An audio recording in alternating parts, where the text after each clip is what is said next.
mais uma vez, externar aqui a nossa alegria de poder estar com vocês, né? E nós vamos, então, agora dar início à última atividade prevista para o dia de hoje, né? Que é uma mesa, a gente denominou essa mesa de mesa 1, que tem como tema narrativas de professores e professoras, perspectivas teóricas e metodológicas, né? No movimento de planejamento, né, de organização do evento, nós pensamos que construir uma mesa que trouxesse a temática da pesquisa narrativa autobiográfica, né, da pesquisa narrativa e autobiográfica com professores e professoras seria bastante significativo e com muita relação com a temática central do evento. Né? Então, de pronto, nós fizemos o convite à professora Miriam Hermeto, ao professor Guilherme, né, que também, de pronto, aceitaram o convite. E a ideia é que nós possamos, então, hoje, nesse tempo aí, de aproximadamente 2 horas, escutarmos, mas, sobretudo, dialogarmos com o professor Guilherme, com a professora Miriam, sobre o papel, o lugar, os não lugares, né, da pesquisa narrativa e autobiográfica no campo da formação de professores.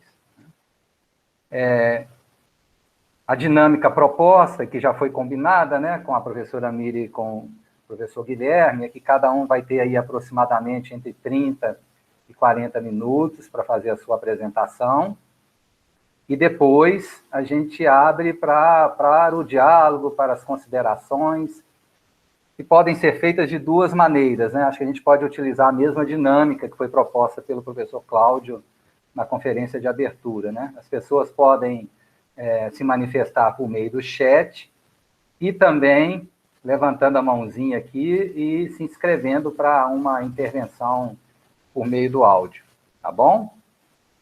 Eu vou também, assim como o Cláudio fez, né, numa perspectiva de apresentação, mas também de acolhimento, né, no campo acadêmico e também afetivo, porque são 2 pessoas que nós conhecemos, convivemos em diferentes espaços, né, e temos produzido laços acadêmicos e afetivos com os 2, né, então vou fazer a apresentação, mas não é uma apresentação destituída, né, do desejo de estar próximo, né, de vocês e tomara que a gente tenha oportunidade logo, logo, né, de constituir outros espaços, tá?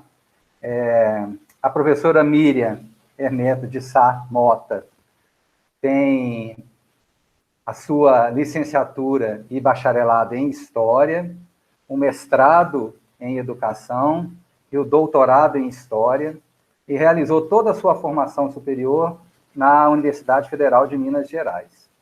É professora adjunta do Departamento de História e docente permanente do Programa de Pós-Graduação em História, na linha de pesquisa História e Culturas Políticas da Faculdade de Filosofia e Ciências Humanas da Universidade Federal de Minas Gerais, conhecida como FAFISH, né, por todos nós. É coordenadora do Núcleo de História Oral, do Laboratório de História do Tempo Presente, da FAFISH, e co-coordenadora do Travessia, grupos de estudo sobre o ensino de História da FAFISH. Atua principalmente nas áreas da História do Brasil, República, com ênfase nos períodos da ditadura militar, da História Cultural, da História Política e ensino de História.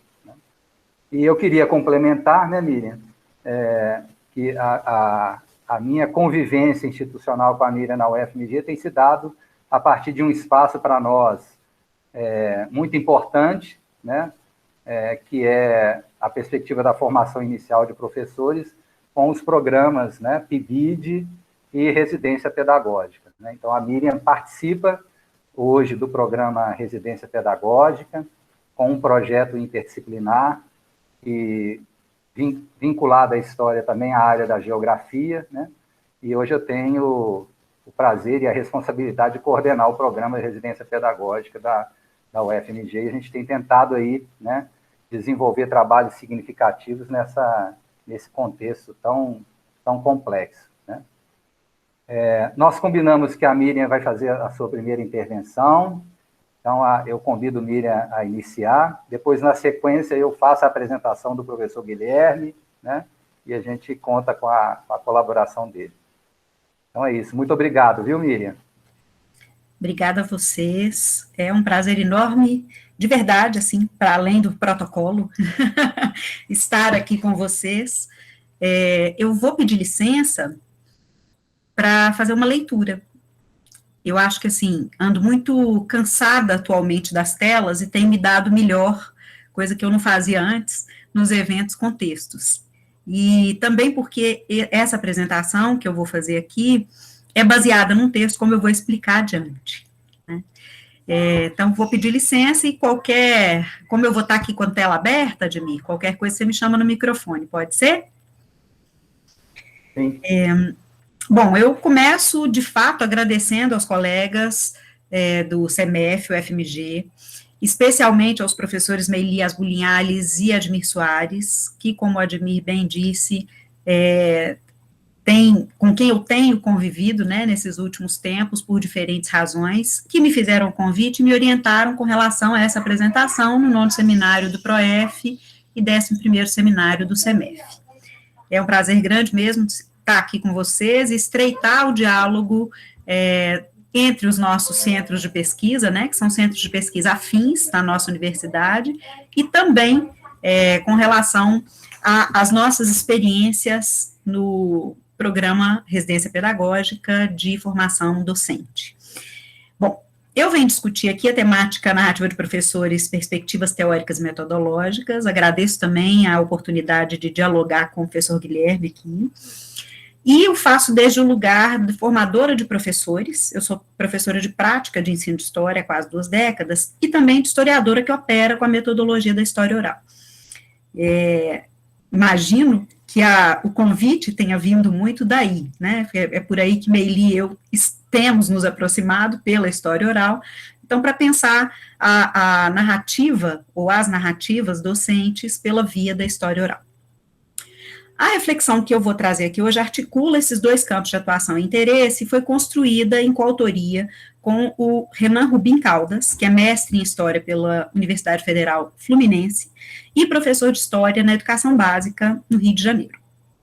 Juntos, nós escrevemos o texto A Complexidade das Guerras na Educação e no Ensino de História Contemporâneos, Memórias, Narrativas e Projetos Políticos, que foi publicado numa coletânea chamada História Oral e Educação, organizada pela Juniele Rabelo de Almeida e pelo Everardo Paiva, publicado pela editora Letra e Voz em 2018.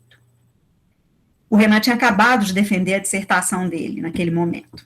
E aí vocês vão entender por que dizer isso é importante já já.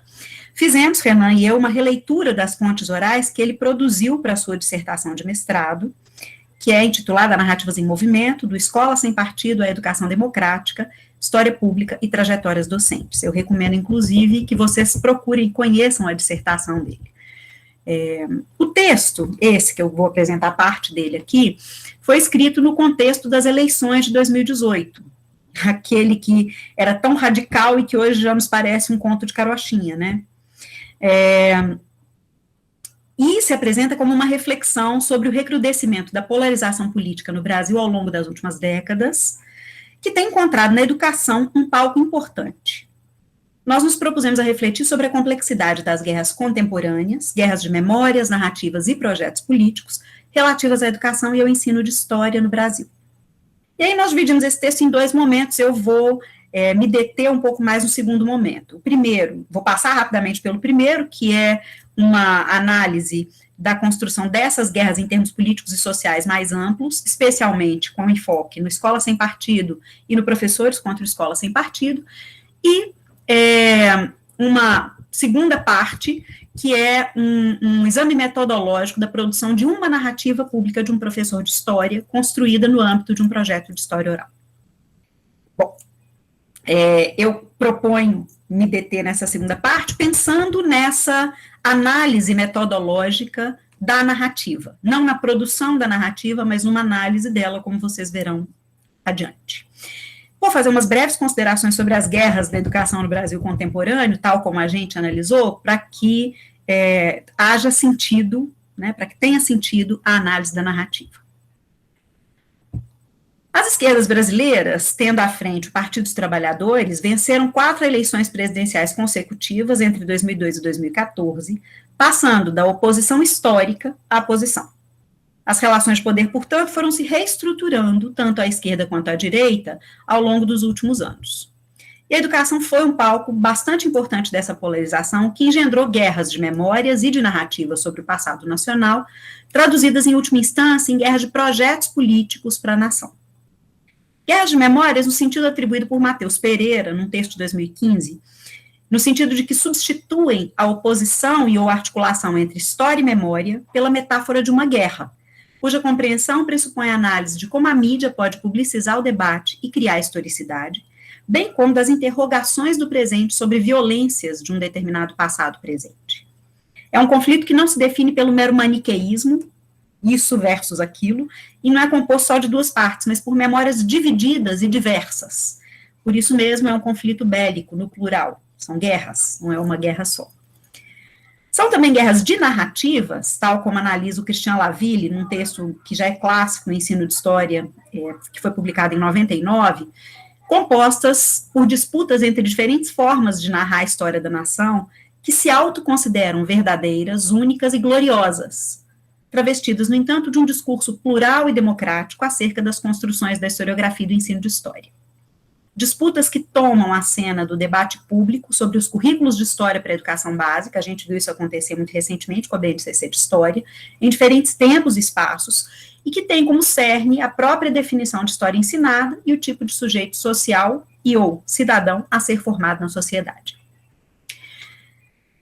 Se o Christian Laville usa o conceito prioritariamente para refletir sobre o ensino de história, para os fins desse texto, ele serve, desse texto e dessa apresentação que eu faço aqui hoje, ele serve também a reflexões sobre o sistema da educação formal, de maneira geral, os sentidos da escola, da docência e da educação no Brasil atual. E são também guerras de projetos políticos para a nação, como resultado final dos conflitos das memórias e das narrativas. Projetos políticos que parecem reduzir-se a 2 polos opostos, de um lado os progressistas, à esquerda, de outros conservadores, à direita. Entretanto, tal como as memórias e as narrativas, esses projetos políticos se subdividem em muitos, esquerdas e direitas plurais e conflituosas entre si, apesar da aparente oposição binária.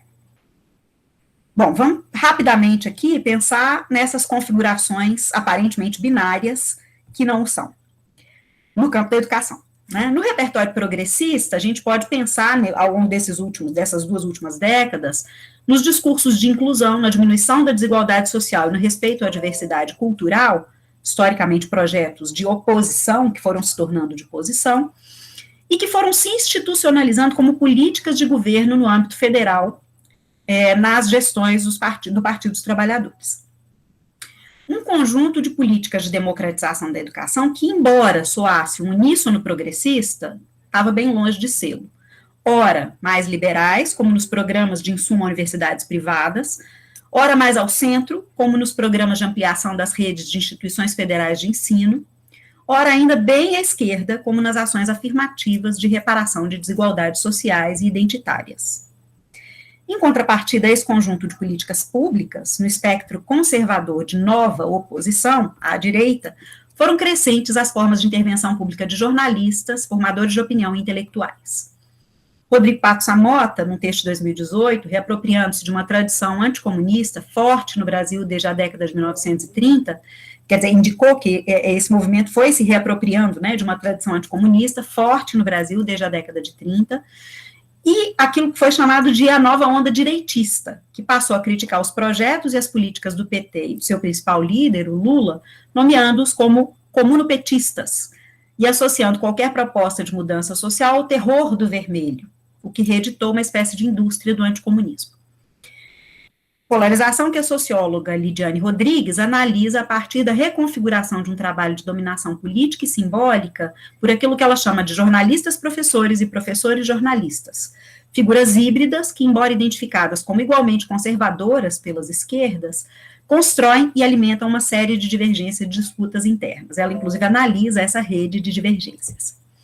Observou-se, portanto, um avanço de grupos conservadores e ultra-reacionários que, em oposição aos governos vigentes, defendiam um projeto antidemocrático de educação e apresentavam uma narrativa liberal sobre o passado nacional, colocando em xeque as condições de igualdade de acesso, de liberdade e atuação da profissão docente, o papel do professor em sala de aula, suas relações com os seus alunos e a própria dimensão do ensino de determinados conteúdos, conteúdos escolares, especialmente na área de ciências humanas nas escolas.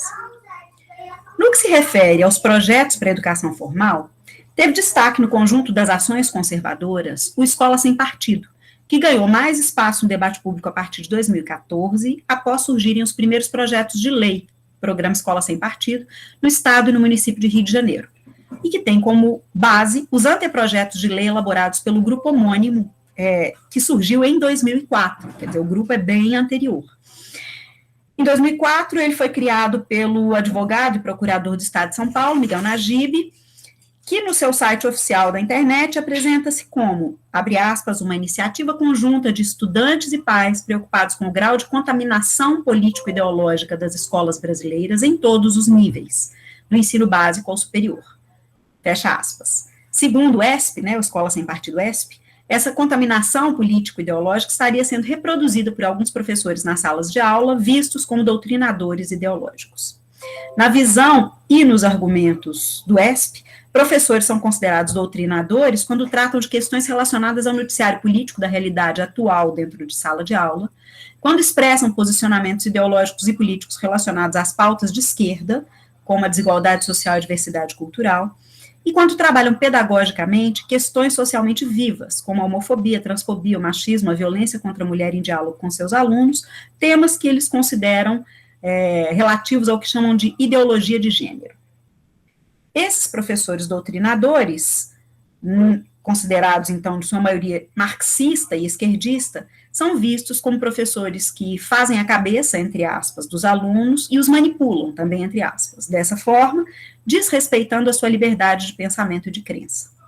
Nesse aspecto, esses professores são comparados a sequestradores e estupradores intelectuais dos seus alunos, que, por sua vez, são considerados vítimas fáceis por serem audiência cativa dos possíveis algozes intelectuais. A partir de maio, junho de 2015, a gente viu crescer um movimento específico, contrário ao Escola Sem Partido, no âmbito do ensino de história, capitaneado pelo professor Fernando de Araújo Pena, que é da Faculdade de Educação da Universidade Federal Fluminense, e por estudantes de história da mesma faculdade. Teve início uma mobilização contra o ESP com o intuito de reunir e divulgar notícias relativas aos seus avanços e desconstruir o apoio que eles conquistaram nos últimos anos. Surgiu, então, um movimento chamado Professores contra o Escola Sem Partido, PCESP, que está ativo até hoje e se tornou um dos principais movimentos da sociedade civil de contraponto ao ESP. No primeiro semestre de 2017, a fim de formalizar e institucionalizar suas ações, o grupo criou o Movimento Educação Democrática, MED, que é uma associação que tem como objetivo ampliar a discussão sobre as políticas públicas educacionais que ameaçam o projeto de escola pública, gratuita, laica, plural, de qualidade e organizada democraticamente. Não são esses os únicos movimentos que a gente viu surgirem, nem no âmbito conservador, nem no âmbito progressista, mas eles nos interessam aqui por uma razão muito especial. A pesquisa do Renan foi sobre o Escola Sem Partido, e ele era um integrante do PCESP, o Professores contra o Escola Sem Partido. E esse movimento aqui nos interessa bastante para pensar nessa narrativa. Nesse complexo contexto de polarização e produção de guerras várias, como se localizaram os professores de história, que é uma disciplina escolar já tradicional, mas cuja legitimidade e existência passaram a ser questionadas, até mesmo ameaçadas. Eu não sei se vocês vão se lembrar, mas houve um momento em que se discutiu se a escola deveria ser, e isso continua nos rondando, ensinada na educação básica como disciplina. Essa questão ensejou a pesquisa do mestrado do Renan Rubim Caldas, um dos autores desse texto, como eu já disse, e o projeto dele de mestrado, que virou a dissertação, era um projeto de história oral, que produziu 6 histórias de vida de professores de história. No contexto dessa pesquisa, o Renan Caldas buscou analisar como professores de história, integrantes e defensores, tanto do ESP quanto do PCESP, mobilizaram suas narrativas e ações nos espaços públicos. Para tanto, produziu histórias de vida, considerando esses professores como intelectuais públicos e transformadores, numa perspectiva que é defendida pelo Rodrigo Ferreira e pelo Fernando Pena, num texto de 2018, e também pelo Giroux, num texto de 97. Professores considerados intelectuais públicos e transformadores, que ao atuarem nas escolas e nas salas de aula, não estão alheios aos conflitos sociais, culturais e políticos que marcam a sociedade brasileira atualmente. Pelo contrário, debatem e produzem esses conflitos. Vocês desculpem, mas barulhos de quem está trabalhando em casa, né? Imagino que todos vivam isso. Pode aparecer criança também. Um dos critérios essenciais para a escolha dos professores como entrevistados na pesquisa era o fato de terem um posicionamento explícito com relação aos debates em torno do ESP, o que implicava reconhecer as formas de engajamento dos professores entrevistados em torno das questões socialmente vivas do tempo presente e a investigação de como eles articularam sua própria prática aos debates e às confrontações em torno de escola sem partido como uma questão importante. Mas, nessa reflexão que eu vou apresentar aqui hoje, nós dois mudamos a chave de leitura dessas entrevistas. Fomos incitados por uma provocação da Luciana Raimann e da Verena Alberti, que são duas referências importantes na história oral brasileira, num texto de 2018, em que elas analisam o reuso de entrevistas. E aí, a partir da leitura desse texto, a gente se permitiu um outro questionamento, que é o seguinte: será que essas entrevistas de história oral, reutilizadas e indagadas de outra perspectiva, apresentam-se da mesma forma, da forma que o Renan analisou na dissertação? Ou, dito a partir das considerações do Alessandro Portelli, num texto de 97, que é uma outra referência fundamental para a história oral brasileira, vista sob outro ângulo, as narrativas produzidas em uma entrevista de história oral contam os mesmos significados para os mesmos eventos? E é curioso pensar o seguinte: a gente estava em 2018, o Renan tinha acabado de defender a dissertação, e aí, quando ele me apresentou as entrevistas, eu fui olhar aquilo e falei, opa, vamos conversar aqui, vamos pensar o que nós vamos encontrar para além da dissertação. E foi um processo muito legal, assim, muito interessante, num tempo muito curto.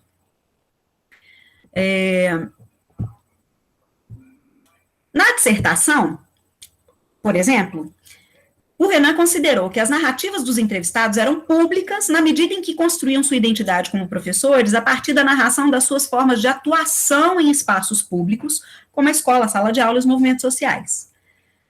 Nesse texto, a gente apresenta uma outra possibilidade, que não exclui a anterior.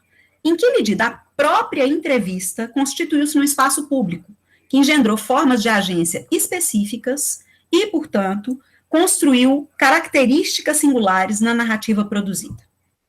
Nesse sentido, a nossa hipótese é que o diálogo entre entrevistador e entrevistado engendrou uma forma de agência dos professores. Uma narrativa que expressava elementos de sua identidade como professor e como sujeito político, bastante voltadas ao seu interlocutor direto, que era o pesquisador. Cada entrevista consistiu, portanto, em uma narrativa pública, uma articulação de caráter participativo, que, por meio da linguagem, produziu configurações específicas de valores e projetos em determinado tempo e espaço. O Portelli alerta para um fato que é, para algo que é fato numa entrevista de história oral. Vou citar o Portelli. A ideia de que existe um observado e um observador é uma ilusão positivista. Durante todo o tempo, enquanto o pesquisador olha para o narrador olha para ele, a fim de entender quem é e o que quer, e de modelar o seu próprio discurso a partir das suas percepções. A entrevista, com barra no meio, né, entrevista, afinal, é uma troca de olhares. E bem mais do que outras formas de arte verbal, a história oral é um gênero multivocal, resultado do trabalho comum de uma pluralidade de autores em diálogo. Paro de citar o Portelli. Na construção das histórias de vida, o direcionamento ético do Renan Caldas, como pesquisador, implicou a explicitação dos seus objetivos, inclusive no que se referia à investigação dos conflitos políticos relacionados às guerras contemporâneas relativas à educação e ao ensino de história, Ou seja, desde o primeiro contato com os entrevistados até a assinatura da carta de cessão de direitos ao final da entrevista, os participantes foram esclarecidos sobre a pesquisa, seus objetivos, a finalidade das entrevistas e quais seriam as etapas necessárias do trabalho de história oral. Ainda um outro princípio era o de legitimar a narrativa e a identidade dos entrevistados, que independia de estarem de acordo com seus próprios posicionamentos políticos ou epistemológicos. No entanto, essa postura ética como entrevistador não anula a identidade própria de pesquisador, de professor de história e sujeito político em diferentes espaços públicos, como a universidade, as redes sociais e os movimentos sociais. Ele próprio, Renan, é um sujeito alinhado às concepções progressistas e democráticas educacionais do PCESP-MED, com posição assumida e atuante nas guerras contemporâneas. Então, como pesquisador, a postura é a da legitimação do discurso do outro, mas publicamente ele também é sujeito político. Durante as entrevistas, o diálogo se deu com pares, professores de história, mas também com outros. Ao revisitarmos as entrevistas, questionamos então, em que medida os professores produziram narrativas sobre ações específicas relacionadas aos objetivos enunciados pelo pesquisador da área de história, com quem dialogavam naquele espaço público da entrevista. Qual foi o papel do entrevistador, do seu objeto de pesquisa e de seus posicionamentos políticos e epistemológicos nas narrativas públicas produzidas? Admir, eu me perdi um pouco com o tempo. Quanto tempo eu tenho? Miriam, mas pelo menos mais 15 minutos, fica à vontade. Mas se precisar de mais um pouquinho, não tem problema. Não, mas acho que não preciso, não. Obrigada. Bom, parece que foi nessa dupla condição que os professores dialogaram com o pesquisador. Ora, dirigiam-se a ele como um semelhante, um colega, com quem era possível partilhar conceitos e métodos próprios do ensino da história, num movimento empático de aproximação. Ora, voltavam-se para um outro, um avaliador, para quem era preciso justificar, política e ou academicamente, as suas posições, legitimando seu lugar no cenário das guerras da polarização contemporânea. Para pensar nessa dinâmica de aproximação e distanciamento, a gente propôs, eu e o Renan, refletirmos sobre uma das narrativas produzidas no projeto do mestrado com o professor Juarez. Esse foi o entrevistado escolhido para essa análise pelo fato de que, a priori, suas concepções e orientações políticas apresentam tanto pontos de aproximação quanto de distanciamento com relação ao entrevistador.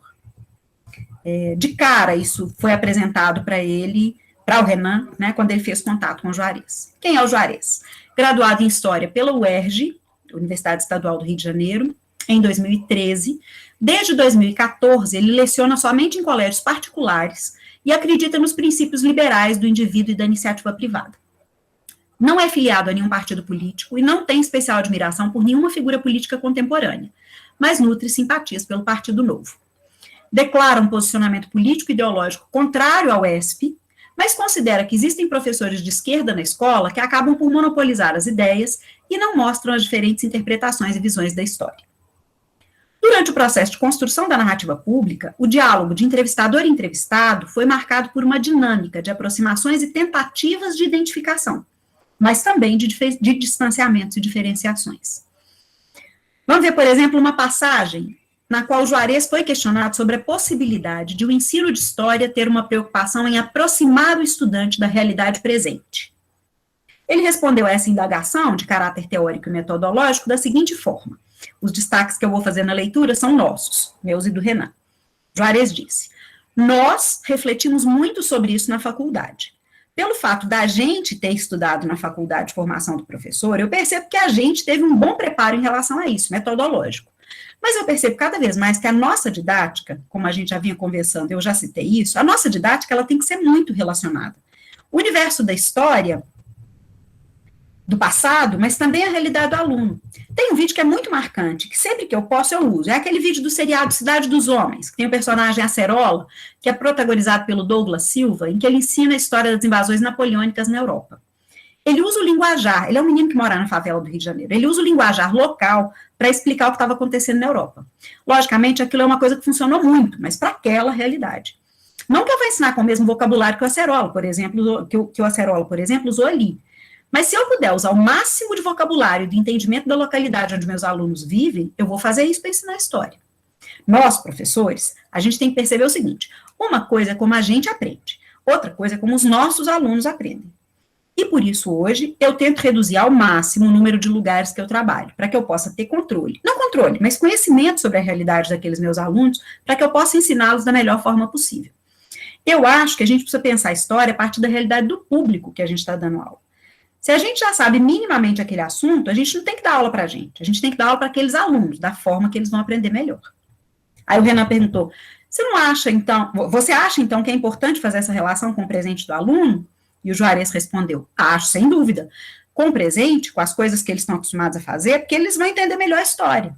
Porque se a gente fala com o linguajar do passado, até eu vou achar um saco. Eu acho que é importante esse tipo de situação. Fecha aspas para a entrevista. O primeiro movimento voluntário que se observa nesse trecho da narrativa pública é a construção de identidade com o entrevistador, pelo professor Juarez, destacando o que há ou houve de comum em sua formação no ambiente universitário. O uso de pronomes pessoais em primeira pessoa, nós, nossa, a gente, isso não soa meramente retórico, mas é uma fala de aproximação com o entrevistado. O Juarez produziu um movimento semelhante ao da senhora Cowans, uma personagem do Alessandro Portelli, com relação aos seus entrevistados, abre aspas, falava em termos históricos gerais, mas também falava diretamente a nós, fecha aspas. Mas há também um segundo movimento do professor Juarez, de construção de uma identidade singular com relação ao entrevistado. Um distanciamento tanto político quanto epistemológico. No outro movimento da entrevista, o Juarez justificou a sua opção de trabalhar apenas em escolas particulares por considerar a educação pública e as escolas públicas precárias. Ele disse, abre aspas, nunca quis que esse ambiente afetasse a sua profissão de professor, fecha aspas. Na passagem citada anteriormente, entretanto, ele procura legitimar essa opção política com argumentos epistemológicos. Quais são? Reduzir o número de escolas e, implicitamente, a natureza, se é que isso existe, das escolas onde ele trabalha, seria uma forma de conhecer melhor a realidade dos estudantes e, assim, abre aspas, ensiná-los melhor. Observe-se, no entanto, que essa justificativa não foi dada de maneira explícita, inclusive que esse não era o tema da questão. Entretanto, a reflexão ensejou por parte do professor a legitimação, ainda que velada, de uma opção política divergente das opções do entrevistador. Temos aí uma batalha na guerra de projetos políticos para a educação no Brasil contemporâneo. Uma batalha latente entre dois sujeitos que representavam naquela narrativa pública dois projetos de escola e de sociedade. De um lado, um defensor da excelência do ensino privado, do outro, um militante pela escola pública. Uma batalha em que foi possível para o entrevistado expressar a identidade divergente da do seu interlocutor, numa outra similaridade com a senhora Cowans, que mesmo tendo razões para não fiar-se nos pesquisadores, talvez tenha, abre aspas, sentido confiança, porque escutando muito e perguntando pouco, nós não mostrávamos querer invadir o seu território. Fecha aspas. Ainda um terceiro movimento pode ser observado no trecho da narrativa pública anteriormente citado. A tentativa e o desejo de aproximação epistemológica entre entrevistador e entrevistado, no que se refere à necessidade de relacionar a realidade dos estudantes e o conteúdo histórico a ser ensinado nas escolas.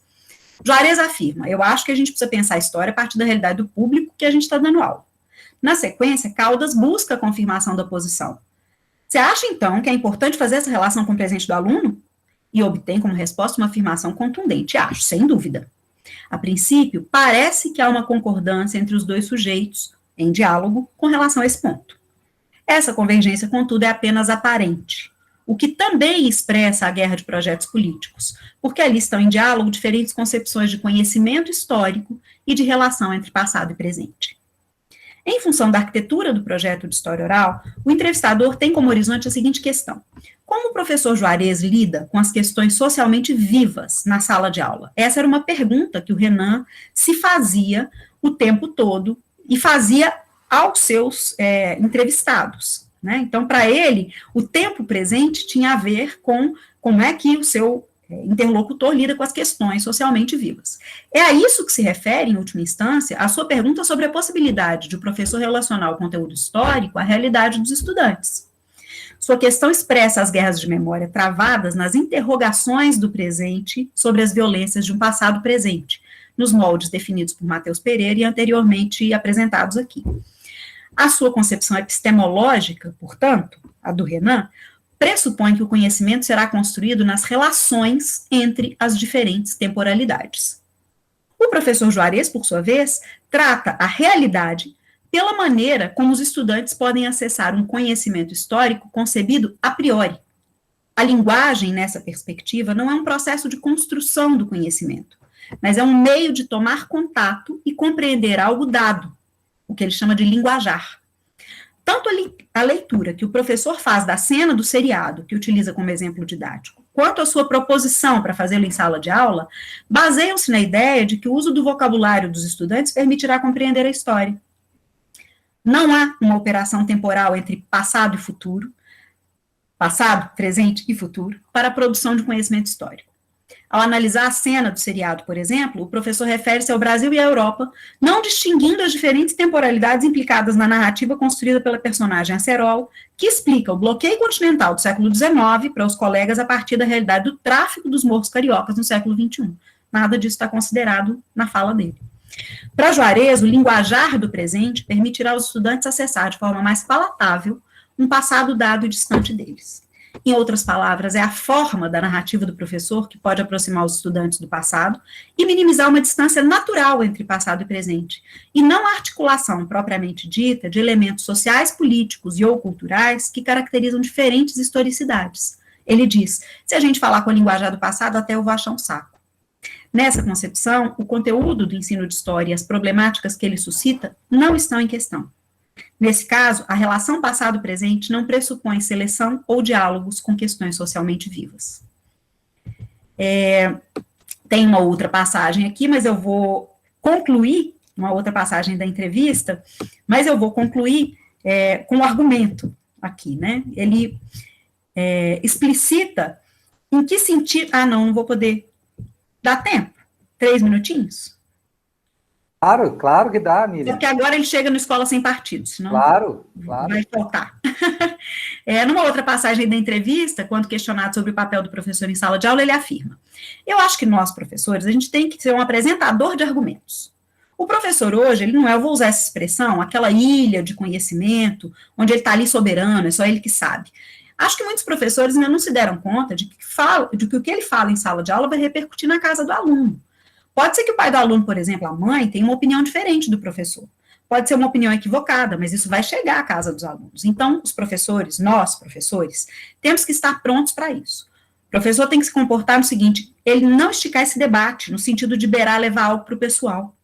Porque eu acho que o professor tem que estar ali para esclarecer as coisas. Existe essa visão, os argumentos são esses e esses, você vai decidir o que é melhor para si.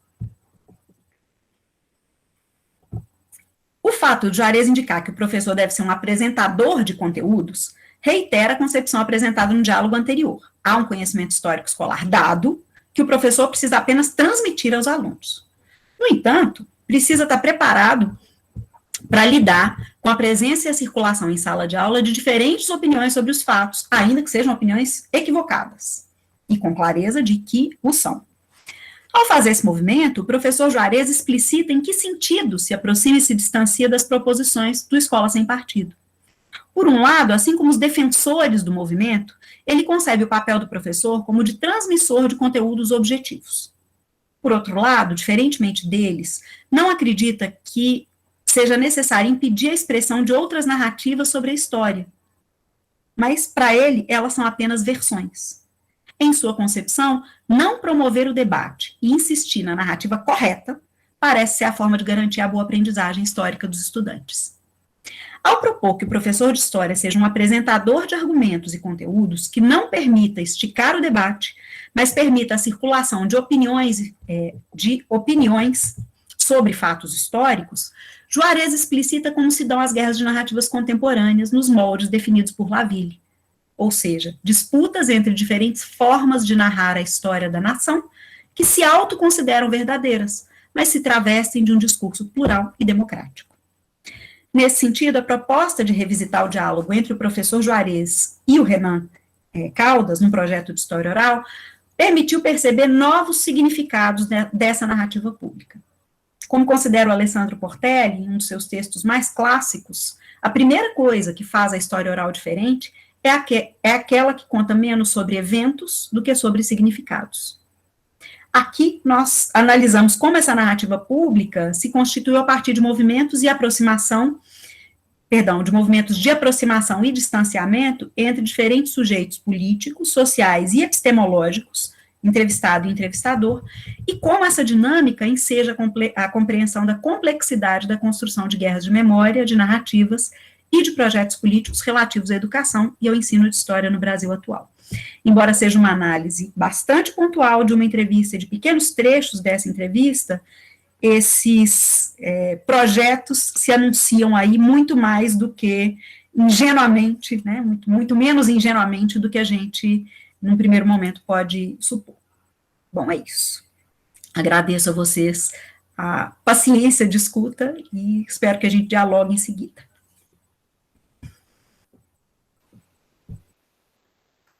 Muito obrigado, Miriam.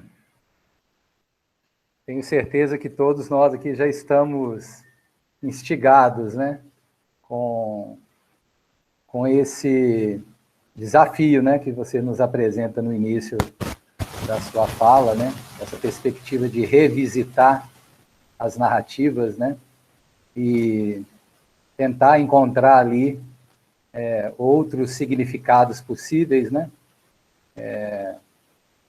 Tenho certeza que para alguns de nós que estamos aqui na sala e que estamos envolvidos na perspectiva de pensar a pesquisa narrativa e autobiográfica na formação de professores, né?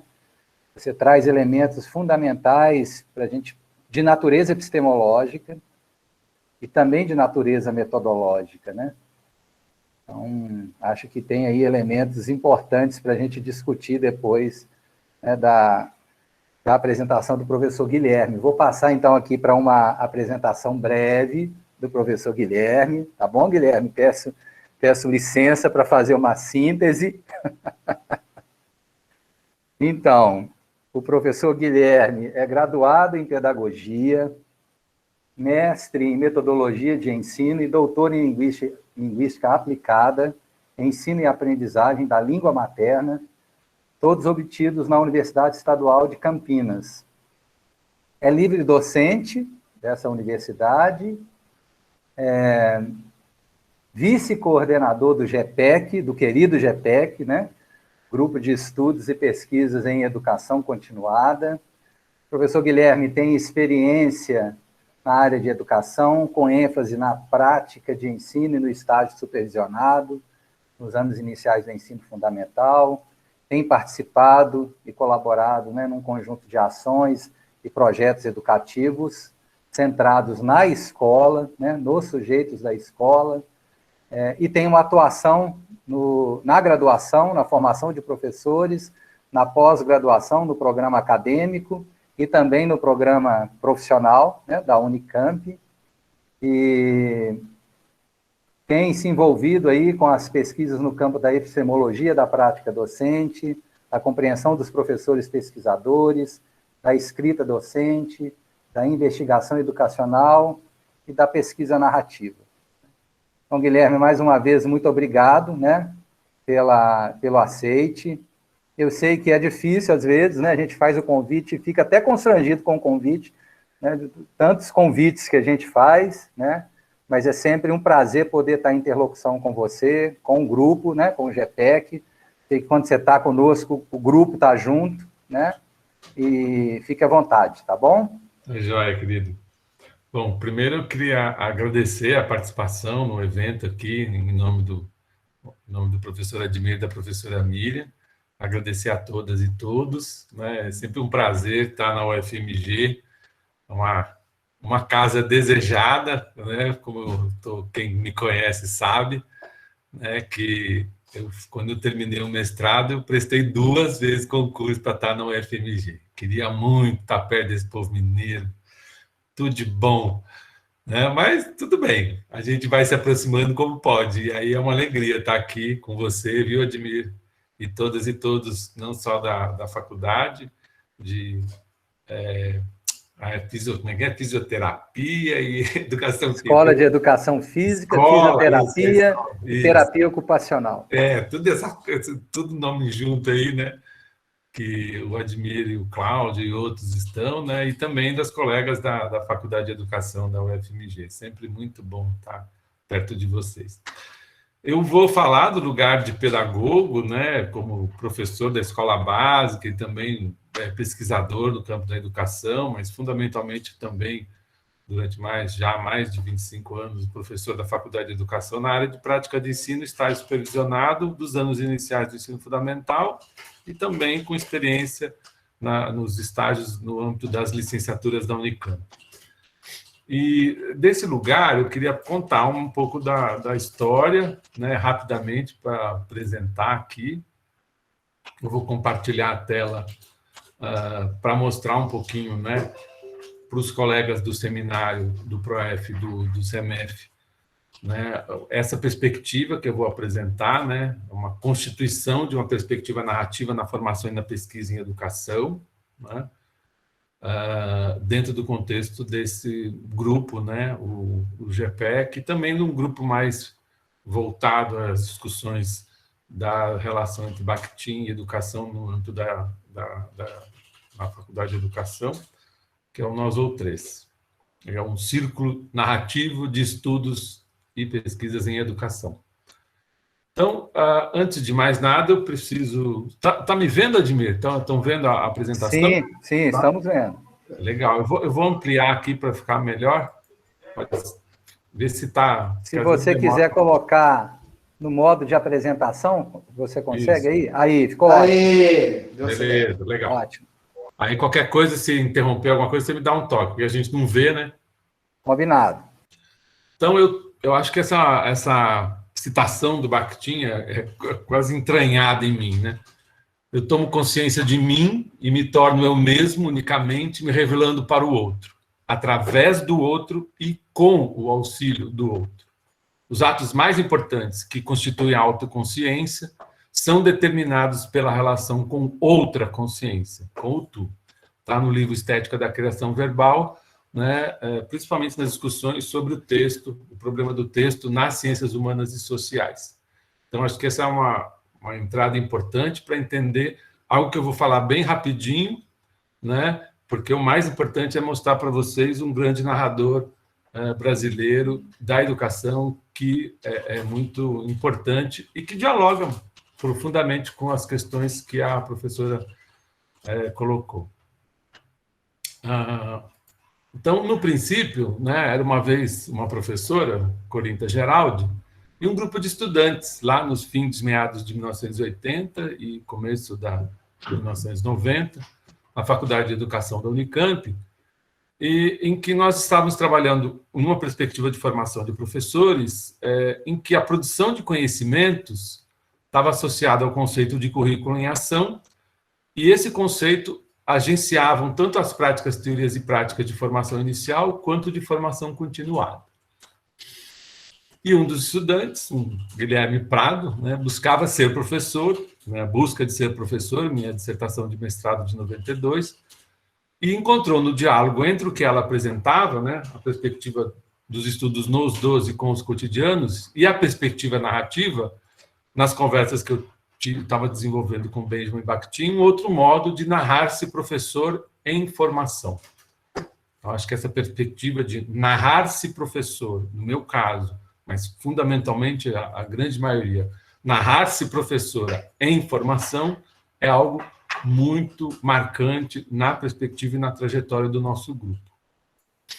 Então, a temática de formação de professores, né, associada aos estudos do cotidiano, afirmou a dimensão do trabalho coletivo e a narrativa enquanto constituidor de uma perspectiva de formação pessoal e profissional mais ampliada e multireferenciada.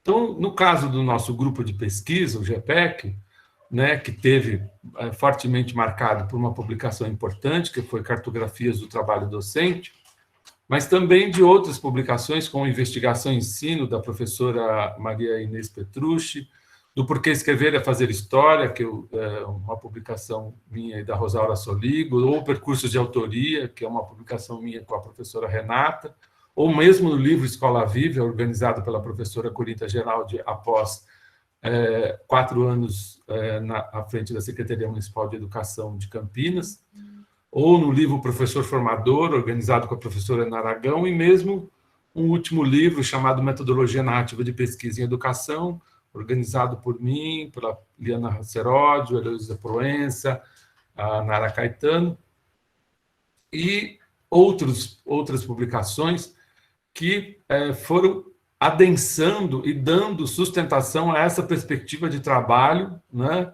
em que nós, né, trabalhando sempre desse lugar da escola, trabalhando numa perspectiva de narrar a vida profissional, associada à vida profissional, como tão bem nos lembra o professor Antônio Nova, fomos construindo esse campo de trabalho, esse campo de produção de conhecimentos, sempre coletivamente, sempre em partilha, numa perspectiva narrativa.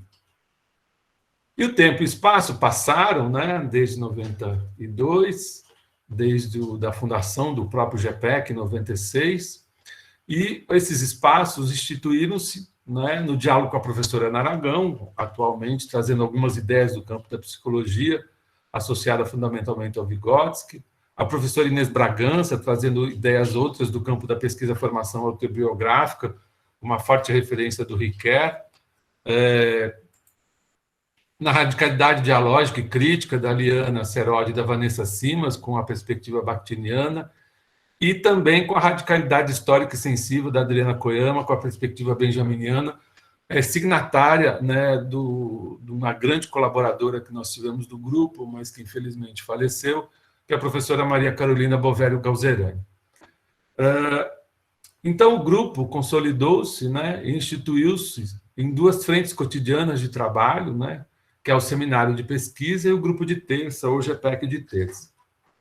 No seminário de pesquisa, diz uma doutora, o GPEC é constituído por um grupo de pesquisadores que tem um olhar diferenciado e sensível para as questões ligadas à formação de professores. Como participante desse grupo, na condição de doutora, passei a refletir radicalmente sobre a minha constituição profissional. Deixei de agir quase que só para atender as demandas e passei a extrair muito mais sentido das experiências vividas e das que estavam ainda por vir. Hoje, estou certa de que grupos de pesquisa como o GPEC vem ampliando-se na comunidade acadêmica. Também em outros lugares, há pesquisadores que começam a olhar de verdade para os professores, começam a enxergá-los não só sobre a ótica, por vezes predominante no mundo acadêmico, que divide, separa e classifica, na tentativa de explicar os objetos de pesquisa, mas com olhos capazes de se aproximar daquilo que não é o previsto, o esperado, e, portanto, que não se traduz de uma forma reducionista, mas, ao contrário, chama à complexidade para dar conta da grandeza e diversidade do que é ser professor. Esse foi um depoimento da professora doutora Eliana Grace Davanço Nogueira, que fez doutorado com a gente, nos acompanhou durante muitos anos, já se aposentou, inclusive, na Universidade Estadual de Mato Grosso do Sul. E no movimento do GPEC de terça. Diferentemente de muitos grupos de pesquisa institucionalizados, o GPEC, né, ele abriga em seu interior, além dos pesquisadores vinculados ao programa de pós-graduação, uma outra modalidade de membros que também se reúne com os professores e pesquisadores acadêmicos. É carinhosamente chamado de grupo de terça do GPEC.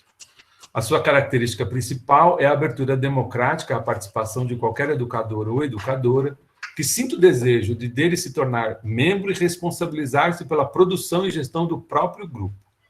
Assim, não há vínculo institucional e sim solidário compromisso de manutenção de um espaço intra-universitário de debate e de produção de conhecimentos. Os temas e questões estudados são escolhidos consensualmente, em geral nos primeiros encontros de um ano, após um período durante o qual são apresentadas as principais dificuldades, angústias, questionamentos vivenciados pelos educadores nos seus locais de trabalho.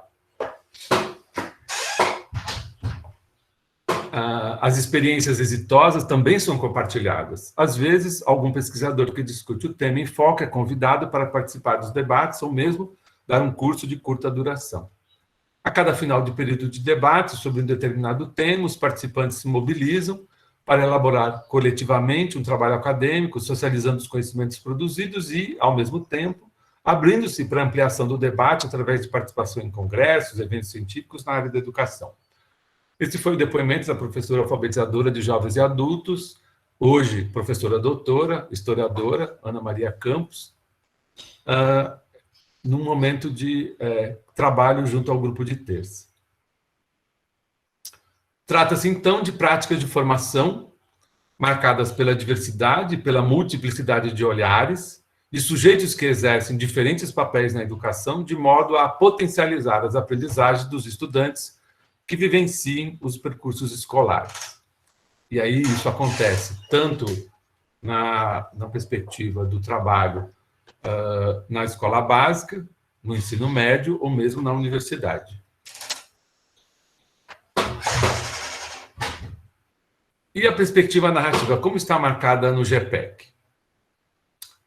Bakhtin, Benjamin, Vygotsky e Ricoeur são referências importantes para se pensar as narrativas, os discursos, as formações que instituem e constituem as práticas, teorias práticas e as teorias práticas, teorias no campo da formação inicial e continuada de professores. Mas todas e todos tomam como referência fundante um educador narrador brasileiro por excelência, que disse assim. Então, vou parar de compartilhar para poder fazer a leitura desse trecho do texto. Opa, o que aconteceu aqui?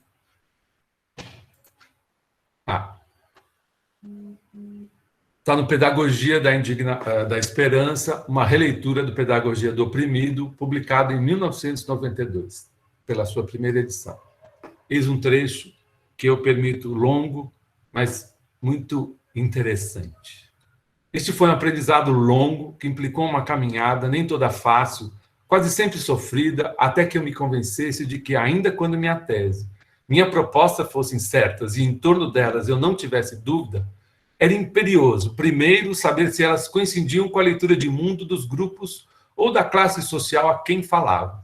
Segundo, se impunha a mim estar mais ou menos a par, familiarizado com sua leitura de mundo, pois que somente a partir do saber nela contido ou nela implícito, me seria possível discutir a minha leitura de mundo, que igualmente guarda e se funda num outro tipo de saber. Este aprendizado de história longa é ensaiado na minha tese universitária anteriormente citada, continua esboçado em Educação como Prática de Liberdade e se explicita definitivamente na Pedagogia do Oprimido. Um momento, até poderia dizer, solene, entre outros, deste aprendizado ocorreu durante a jornada a que me referi antes, de falas em que discutia a questão da autoridade da liberdade, do castigo e do prêmio em educação. Ocorreu exatamente no núcleo Centro Social do SESI, chamado Presidente Prudente, em Vasco da Gama, Casa Amarela, Recife. Baseando-me num excelente estudo de Piaget sobre o código moral da criança, sua representação mental do castigo, a proporção entre a provável causa do castigo e este, falei longamente citando o próprio Piaget sobre o assunto, defendendo uma relação dialógica, amorosa, entre pais, mães, filhas e filhos, que fosse substituído o uso dos castigos violentos. Meu erro não estava em citar Piaget, até que teria sido rico, falando dele, servindo-me de um mapa partindo do Recife, nordeste brasileiro, estender-me ao Brasil, localizar o Brasil na América do Sul, relacioná-lo com o mundo restante e nele mostrar a Suíça, na Europa, terra do homem que eu estava citando. Não teria sido apenas rico, mas provocador e formador se tivesse feito isso. Meu erro estava, primeiro, no uso de minha linguagem, de minha sintaxe, sem um esforço maior de aproximação dela a dos presentes. Segundo, na quase desatenção à realidade dura da imensa audiência que tinha em frente a mim. Ao terminar, um homem jovem ainda, de uns 40 anos, mas já gasto, pediu a palavra e me deu talvez a mais clara e contundente lição que já recebi em minha vida de educador. Não sei seu nome, não sei se vivo ainda está, possivelmente não. A malvadez das estruturas socioeconômicas do país, que ganham cores mais fortes no Nordeste brasileiro, a dor, a fome, a indiferença dos poderosos, tudo isso deve havê-lo tragado desde há muito. Pediu a palavra e fez um discurso que jamais pude esquecer, que me acompanha vivo na memória do meu corpo por todo este tempo e que exerceu sobre mim enorme influência. Quase sempre, nas cerimônias acadêmicas em que me torno doutor honoris causa de alguma universidade, reconheço quanto devo também a homens como de quem falo agora, e não apenas a cientistas, pensadores e pensadoras que igualmente me ensinaram e continuam me ensinando, e sem os quais e as quais não me teria sido possível aprender. Inclusive com o operário daquela noite. É que, sem a rigorosidade que me leva à maior possibilidade de exatisão nos achados, não poderia perceber criticamente a importância do senso comum e o que nele há de bom senso. Quase sempre, nas cerimônias acadêmicas, eu o vejo de pé, numa das laterais do salão grande, cabeça erguida, olhos vivos, voz forte, clara, seguro de si, falando sua fala lúcida. Acabamos de escutar, começou ele, umas palavras bonitas do Dr. Paulo Freire. Palavras bonitas mesmo, benditas, umas até simples, que a gente entende fácil, outras mais complicadas, mas deu para entender as coisas mais importantes que elas todas juntas dizem. Agora eu queria dizer umas coisas ao doutor, que acho que os meus companheiros concordam. Me fitou manso, mas penetrantemente, e perguntou: Doutor Paulo, o senhor sabe onde a gente mora? O senhor já esteve na casa de um de nós? Começou então a descrever a geografia precária de suas casas, a escassez dos cômodos, os limites ínfimos dos espaços em que os corpos se acotovelam, falou da falta de recursos para as mais mínimas necessidades. Falou do cansaço do corpo, da impossibilidade dos sonhos com um amanhã melhor, da proibição que lhes era imposta de ser felizes, de ter esperança. Acompanhando o seu discurso, eu adivinhava os passos seguintes. Sentados como se estivesse, na verdade, me afundando na cadeira que ia virando, na necessidade de minha imaginação e do desejo de meu corpo em fuga, um buraco para me esconder. Depois, silencioso por uns segundos, passeou os olhos pelo auditório inteiro, me fitou de novo e disse: Doutor, nunca fui à sua casa, mas vou dizer ao senhor como ela é. Quantos filhos tem? É tudo menino? 5, disse eu, mas afundando na cadeira. 3 meninas e 2 meninos. Pois bem, doutor, sua casa deve ser uma casa solta no terreno que a gente chama casa de oitão livre. Deve ter um quarto só para o Serrar e sua mulher. Outro quarto grande é para as 3 meninas. Tem outro tipo de doutor que tem um quarto para cada filho e filha. Mas o senhor não é desse tipo, não. Tem outro quarto para os 2 meninos. Banheiro com água quente. Cozinha com a linha Arno. Um quarto de empregada bem menor do que o dos filhos e no lado de fora da casa.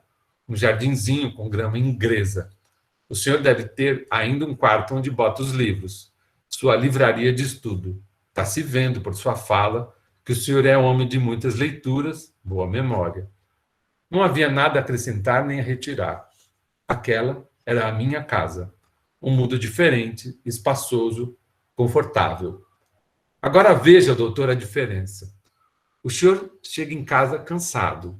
A cabeça até que pode doer no trabalho que o senhor faz. Pensar, escrever, ler, falar esses tipos de fala que o senhor fez agora, isso tudo cansa também. Mas, continuou, uma coisa é chegar em casa, mesmo cansado, e encontrar as crianças tomadas banho, vestidinhas limpas, bem comidas, sem fome, e a outra é encontrar os meninos sujos, com fome, gritando, fazendo barulho. E a gente tendo que acordar às 4 da manhã do outro dia para começar tudo de novo. Na dor, na tristeza, na falta de esperança. Se a gente bate nos filhos e até sai dos limites, não é porque a gente não ame eles, não. É porque a dureza da vida não deixa muito para escolher. Isto é saber de classe, digo eu agora. Esse discurso foi feito há cerca de 32 anos. Jamais o esqueci. Ele disse a mim, não importa que na hora em que foi feito eu não tenha percebido, muito mais do que imediatamente comunicava. Então, essa foi a fala do mestre Paulo Freire, e hoje ela é uma fala contundente que nos também ajuda a compreender também os nossos limites, mas também os nossos compromissos. Este mestre, Paulo Freire, tem nos ajudado também a ser nossa referência.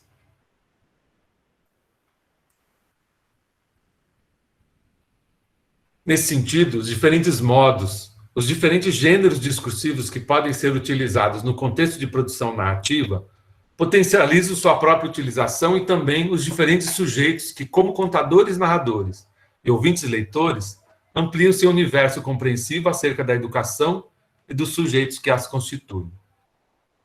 Com isso, temos a invenção, criação de alguns dispositivos metodológicos a construírem processos e produtos no, para, com e com o campo da formação de professores. O TCC, como narrativa da prática, o TCC, como memoriais de formação, as narrativas pedagógicas, a investigação narrativa, o uso de alegorias e metáforas, o memorial de pesquisa, o inventário de dados, o trabalho com as mônadas e a transcriação, as pipocas pedagógicas. As narrativas são, sob essa expressão, temos abrigado textos predominantemente narrativos, escritos pelos próprios educadores e educadoras, que compartilham lições aprendidas a partir da experiência, da reflexão sobre a própria experiência, da observação da prática dos pares, da discussão coletiva, da leitura, do estudo e da pesquisa. São memoriais, novelas de formação, cartas pedagógicas, crônicas do cotidiano, depoimentos, diários, relatos de experiência e de pesquisa, dentre outros e muitos outros. E as pipocas, né, como a gente tem trabalhado também, narrativas curtas, né, que na definição da Glória Cunha, mestra pelo GPEC, diz: são crônicas da hora. Pipocas seriam, assim, uns escritinhos, coisa pouca, umas linhas ou um pouco mais, se for do gosto do autor, pedagógicas, porque seria da olhada de um professor, de uma professora, mesmo comentando algo de menino, dos tempos de aluno, crônicas. Perguntem para o Marcemino. Bernardo Pereira, também doutor pelo GPEC, professor de História, a ideia foi dele. Da hora porque é para ser desencucado, de um momentico, dar a hora, da hora mesmo. Aquele pensamento, ação que se perde no meio de tantos outros. Não é a experiência com tanta ênfase e citação do Arroz, é aquela que é igual a um monte de outras, mas que na hora a gente olha para ela diferente e ela vira da hora.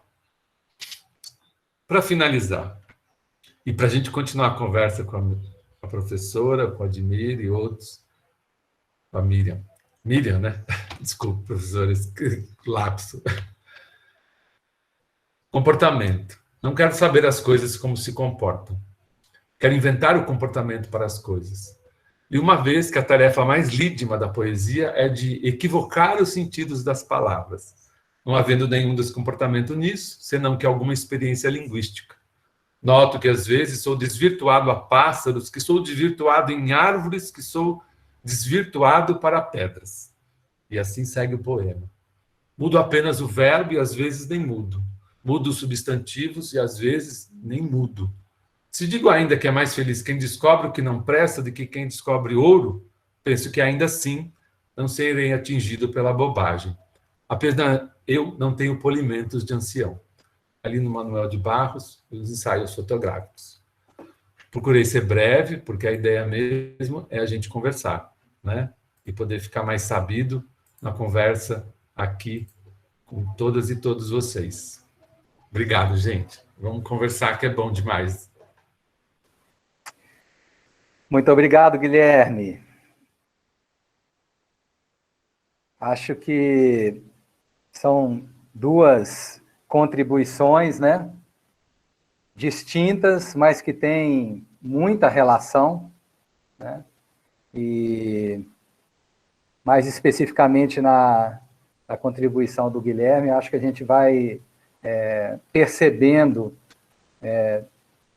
desde a constituição do GPEC, né, lá nos idos de 1990, o quanto esse grupo se propõe no movimento de acolher professores e professoras da educação básica, né, reconhecendo esses professores e professoras como sujeitos de conhecimento, né, e por isso mesmo autores de uma dada produção de conhecimento, né. Particularmente, esse foi o movimento que me levou ao GPEC, né? Alguns aqui sabem que eu tive a oportunidade de fazer o meu doutorado na Unicamp, no GPEC, sob a orientação do professor Guilherme, E esse era um movimento que sempre me chamava a atenção, né? Um grupo de pesquisa na universidade que acolhia professores e professoras da educação básica, né? Eu acho que o Guilherme traz também desafios, né, para a gente pensar nesses tempos de guerras, de educação, né? Então, manda aí a contribuição da Miriam. Estou me lembrando de um poema do Manuel de Barros aqui também, né? Ele fala que a palavra amor está vazia de gente, né? Pensando o quanto é difícil pensar hoje em condições, né? Para que professores e professoras narrem a sua experiência, quando há um conjunto de discursos sendo produzidos, narrativas sendo produzidas, né? Que apostam num vazio, né? Da docência. Apostam naquilo que o Manuel de Barros, né? Queria dizer assim, a palavra docência está vazia de gente. Muitos querem que a gente acredite nisso. Então, queria mais uma vez agradecer muito, né, a contribuição da Miriam, do Guilherme, dizer aqui que eu tenho um monte de coisas que eu anotei, mas eu vou ficar aqui quietinho, porque eu acho que o movimento inicial é de garantir, né, que as pessoas, as professoras, os professores, os estudantes que estão aqui conosco possam dialogar, e aí, mais uma vez, fazer o combinado. Quem quiser participar pelo chat, fique à vontade. Quem quiser participar, é só abrir a câmera, se sentir à vontade, né? Fazer a inscrição aqui pela mãozinha e abrir o áudio, tá bom? Então, a gente está com a rodada aberta, a primeira rodada aberta de considerações, tá?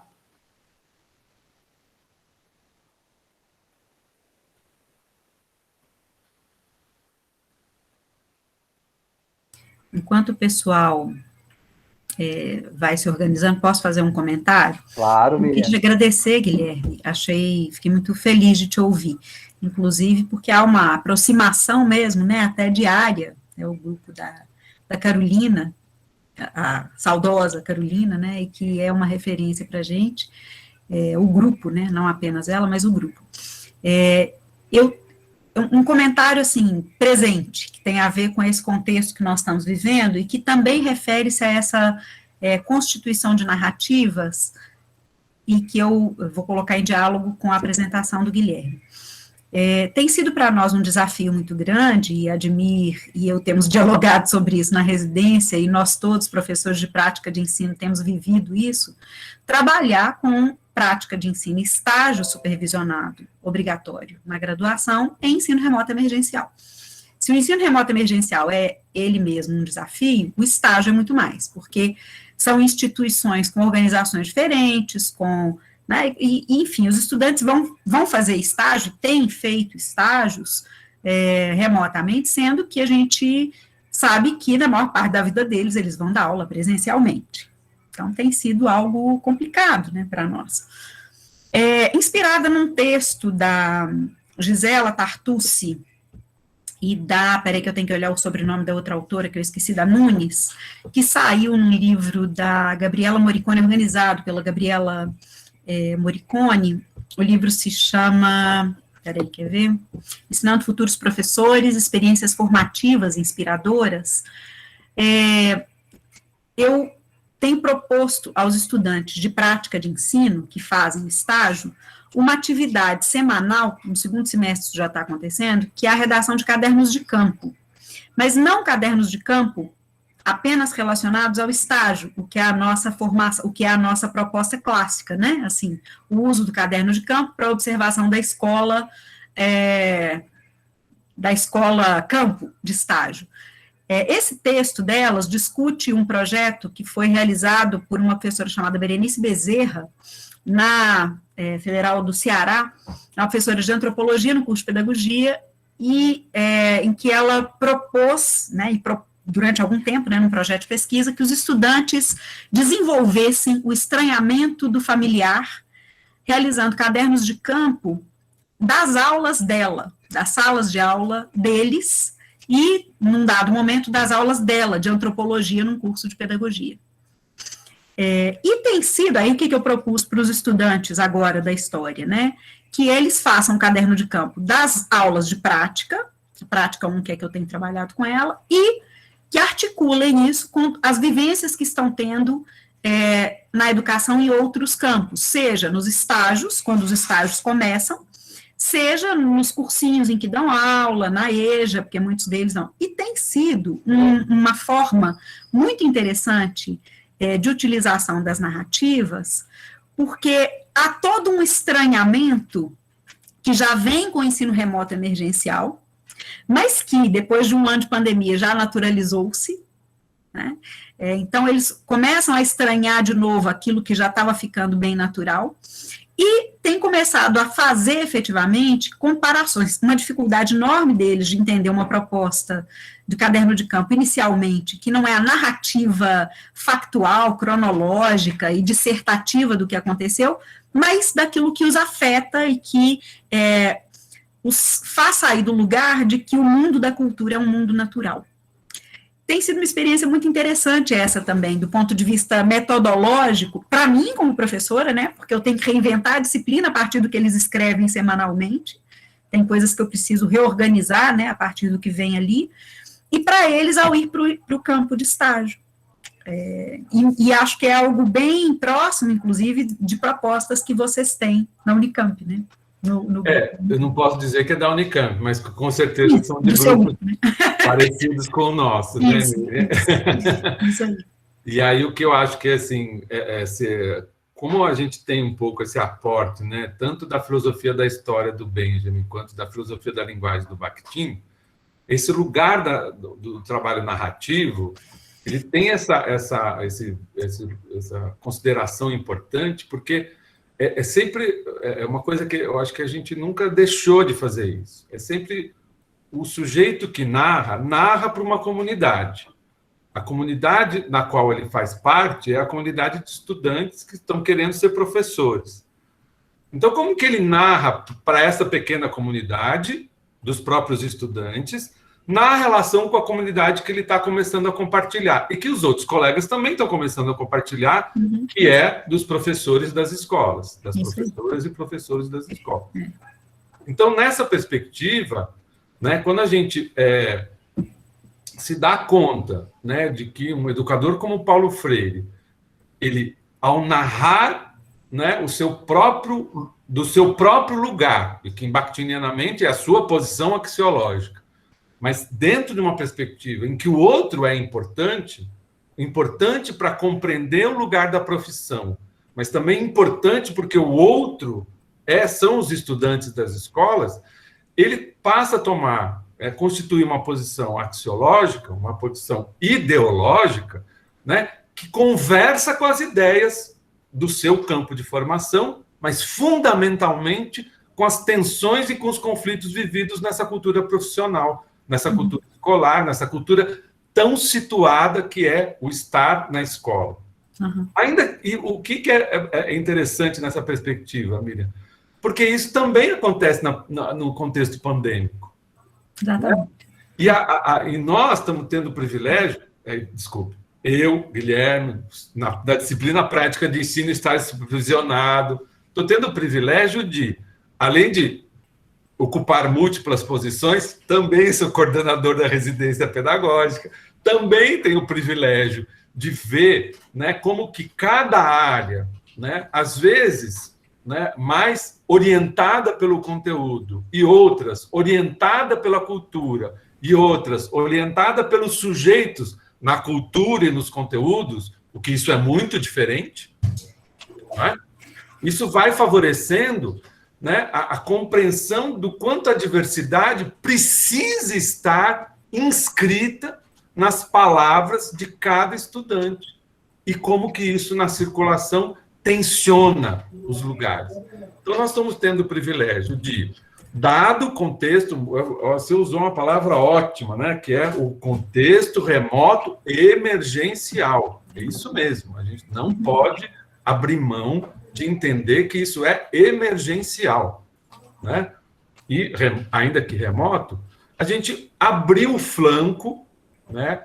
Construiu possibilidades de favorecer as horas de estágio para os alunos que estavam fazendo estágio extracurricular, porque isso é uma característica dos cursos de formação de professores.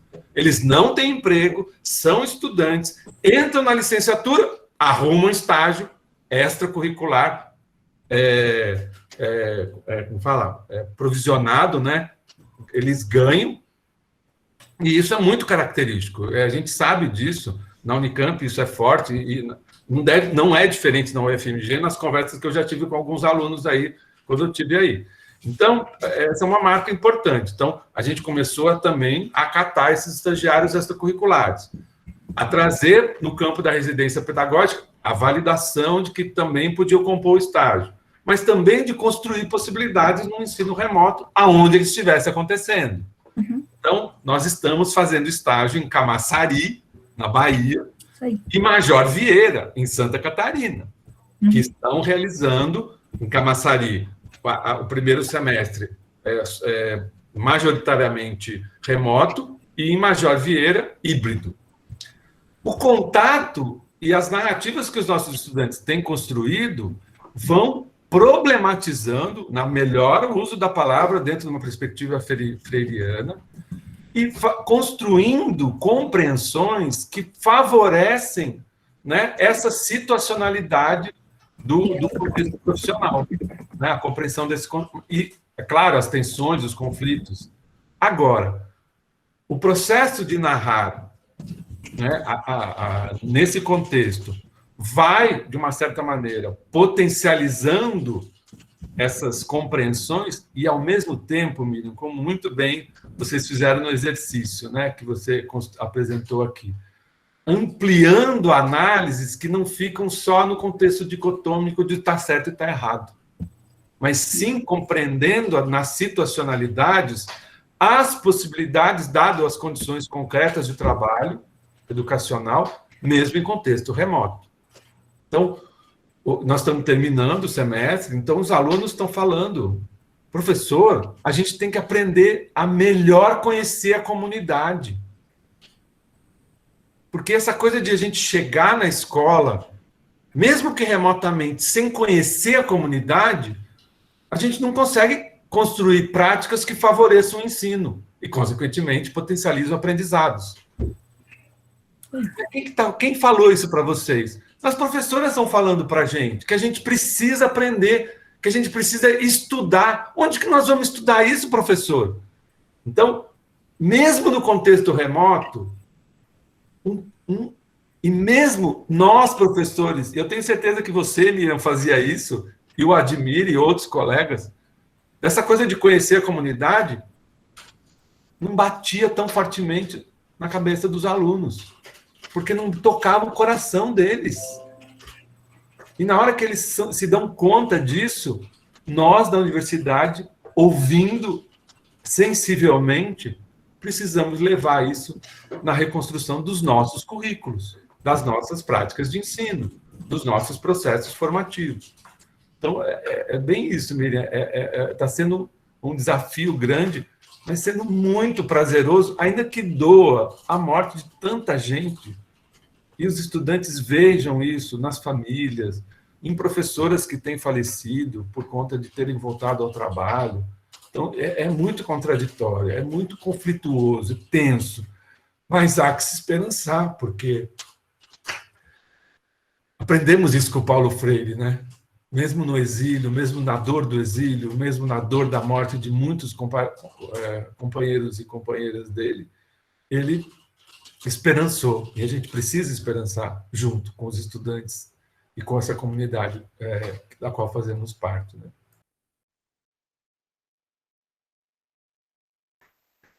Então, Miriam e Guilherme,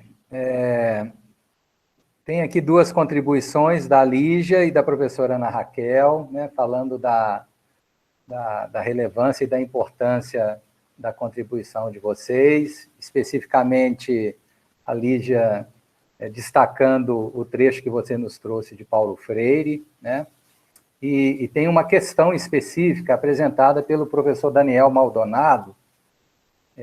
Eu vou ler aqui na íntegra, tá bom? E acho que é uma questão que tanto Miriam quanto Guilherme se fiquem à vontade para comentar, né? Então, ele diz o seguinte: vivemos um momento em que as narrativas são consideradas uma versão da história e apenas as ciências exatas e biológicas mostram a verdade dos fatos.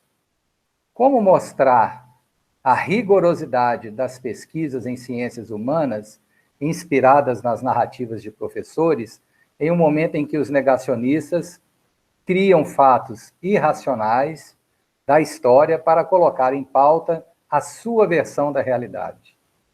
Exemplificando, qual é a diferença de utilizar a narrativa de docentes em pesquisas e narrar uma versão sem sentido da realidade para disputar politicamente uma visão de ser humano e sociedade? Bom, eu acho que a Miriam vai poder trazer umas contribuições interessantes do campo da história, principalmente, como você muito bem colocou, né, é uma das áreas mais atacadas, né, no âmbito desse movimento. Mas, primeiro, uma coisa, eu estou procurando, e aí eu estou sentindo muita falta de uns colegas, né, principalmente de um professor que nós tínhamos aqui, muito querido, e que faleceu, mas que sabia muito grego, né? E esse professor ajudava a gente a encontrar melhores palavras, né? Que é a questão da rigorosidade. Eu estou um pouco encasquetado com isso, porque esse rigor tem maltratado as professoras e os professores. Então, acho que precisamos achar uma palavra, procurar, né, no vasto repertório grego-romano, uma outra palavra que diga dessa necessidade, mas que ela não nos endureça, né? que ela não nos prenda em modelos, porque, infelizmente, essa é a palavra que se usa quando fala, né, principalmente no campo das ciências humanas e das ciências exatas e biológicas, e que, transferida para as ciências humanas, né, aponta para modelos instituídos, né? O que não é ruim modelo, mas eles não podem compartimentalizar os sujeitos, muito menos torná-los objetos, né? Como diz Bakhtin, entre nós, sujeitos, há textos, né? E entre textos nos constituímos como sujeitos. Então, o diálogo, né, que nós estamos estabelecendo com as narrativas dos professores e as professoras é um diálogo que, constituindo narrativas, constitui possibilidades de versões na compreensão de um determinado fato, o que não quer dizer que algum esteja correto, mas que a gente precisa, a cada vez, e que, como muito bem fez o exercício da Miriam, voltar-se sobre o texto, complexificá-lo na situacionalidade do processo interpretante que o constitui. Então, acho que essa é uma coisa importante da gente não perder de vista. E aí, né, nesses processos, a rigorosidade está em muito bem situar o processo interpretativo das fontes que nós estamos tomando, né? Dos documentos que nós estamos tomando, para que os sujeitos nos documentos não sejam mortificados, né? Apunhalados pelas costas, como diz Bakhtin, mas que, em diálogo, possamos ampliar o diálogo nas múltiplas interpretações com esses sujeitos, né? O que não quer dizer que não será sem tensão nem conflito, porque em outras posições, outras verdades tentarão se instituir, apagando a verdade instituidora, ou mesmo, né, infelizmente, como alguns tentam, eliminando os sujeitos dessas verdades, o que não, na minha perspectiva, é incompatível. Eu digo publicamente isso. Eu não concordo com o que Bolsonaro está fazendo. Estou extremamente raivoso com o que ele faz, mas eu não posso apagá-lo em detrimento da minha opinião. Ele tem direito à vida, mas eu também tenho direito à vida. Então, essa preservação da vida na luta ideológica, ela é importantíssima. Esse é o limite ético que todos nós temos que enfrentar, né? A gente não pode, né, constituir uma resposta à morte do outro. A gente pode constituir o debate, o diálogo, a tensão, a disputa, e mostrar que numa democracia participativa se ganha pela maioria, né? E é claro que essa maioria não tem, como muito bem colocou a Miriam, unanimidade. Ela é a disputa entre iguais, né? Mas sempre, do ponto de vista ético, preservando a vida, né? Então, acho que nesse sentido... Como é que ele chama a pessoa? Esqueci o nome. Ui, devia ter escrito. Daniel Maldonado. Então, Daniel, a gente tem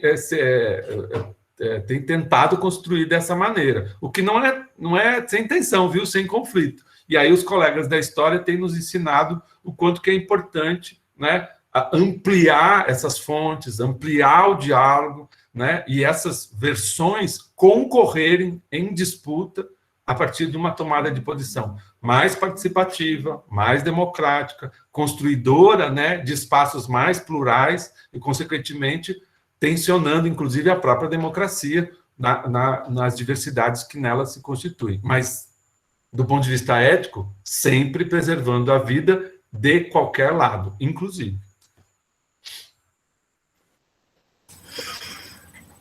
Então, Guilherme, te agradeço por te ouvir, achei importante te ouvir aí.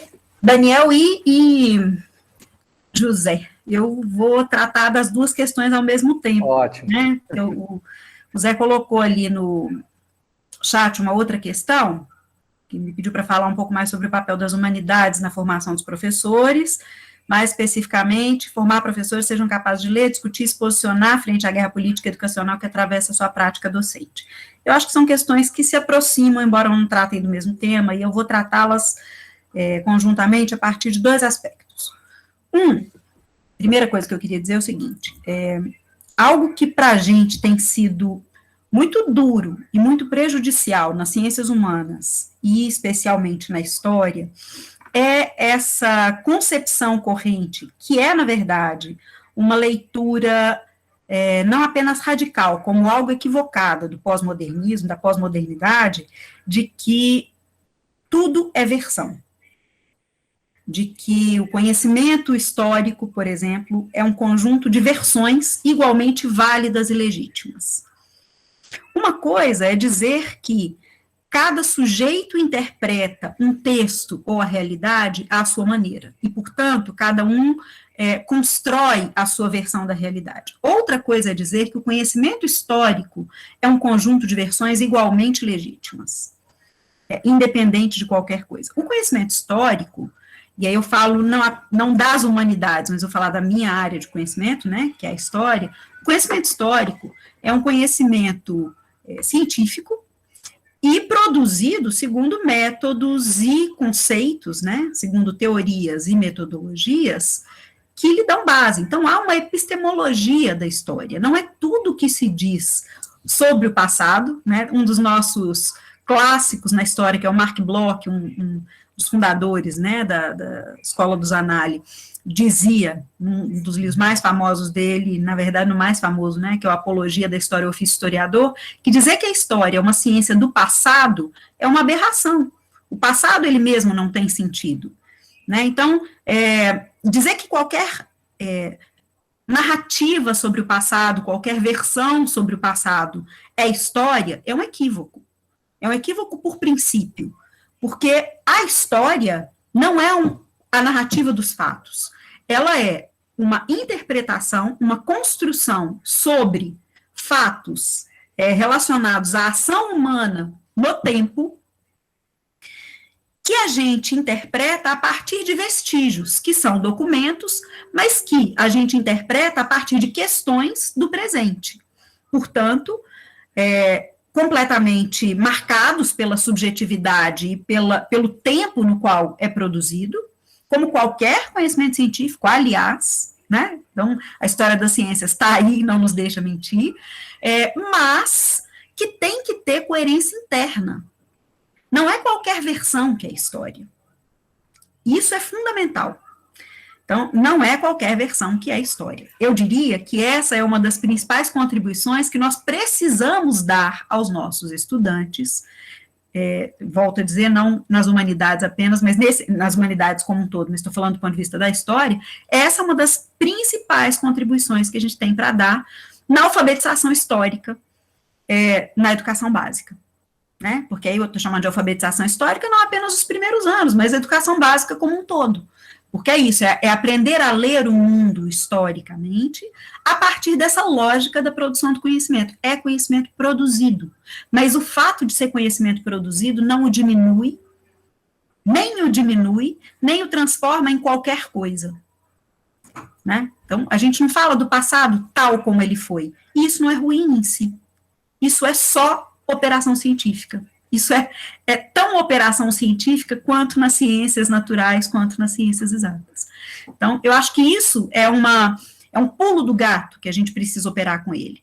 Por que isso tem relação direta com a pergunta que o Daniel Maldonado fez, relacionada, por exemplo, aos negacionistas? Quando eu trago aqui o discurso do professor Juarez em diálogo com a narrativa, né, construída pelo professor Juarez, em diálogo com o Renan, o que eu estou fazendo? Desconstruindo a produção, o contexto de produção, desconstruindo essa narrativa a partir do seu contexto de produção e dos elementos que ela própria apresenta. Eu estou fazendo uma operação histórica. Aquilo ali, produzido em 2018, no âmbito das guerras de narrativas, de memórias, de projetos políticos sobre educação e sobre ensino de história, precisa ser lido a partir da posição desse sujeito, uma posição que é na sua rede de ensino, na academia, isso é o que a gente faz com fontes históricas.